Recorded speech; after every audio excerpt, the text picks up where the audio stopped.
iz Gdańska prema jugu Poljske, svega druga benzinska nakon 300 km i sve je moguće na benzinskim postajama u Poljskoj. Evo jedna predivna skulptura u drvu, međutim ima tu još jedan vrlo zanimljivi detalj, bez ikakvog objašnjenja, naime ovdje se nalazi ratni avion.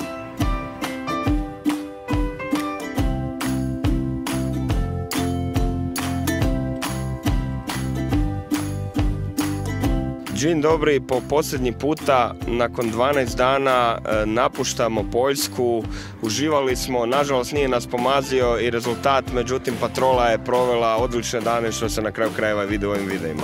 Mi sada krećemo prema prestolnici Češke, prema Pragu gdje nas očekuje još jedna luda noć, a u međuvremenu ćemo Poljskoj reći jedan posljednji češć.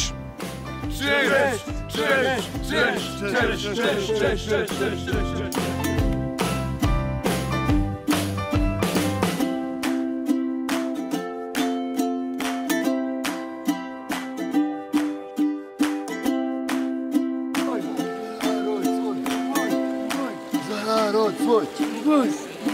Za narod svoj!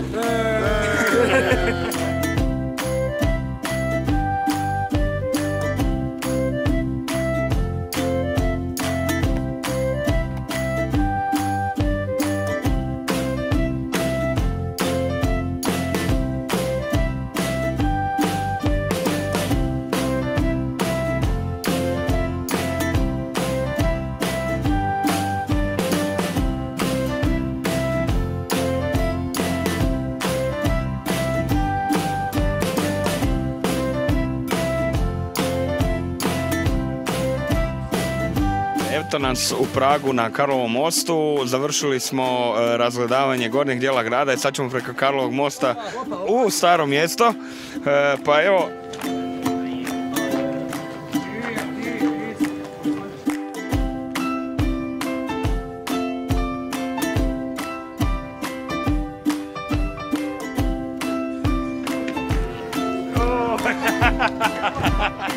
Ribari!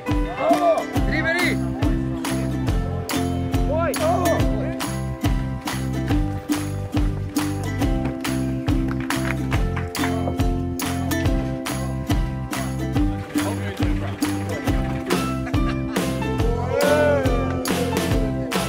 Štovani auditorijum, ne zaboravite osigurati svoj život, auto ili loptu u Generali osiguranju.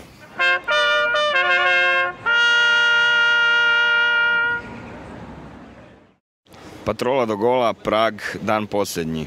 Ekipa iz patrole je umorna i iscrpljena, ali ne slomljenog duha. Međutim, ovo nije kraj, ovo je kraj samo ove poljsko-češke avanture. Već na jesen počinju nove kvalifikacije i imat ćete priliku gledati nove avanture patrole do gola. Watch patroladogola.com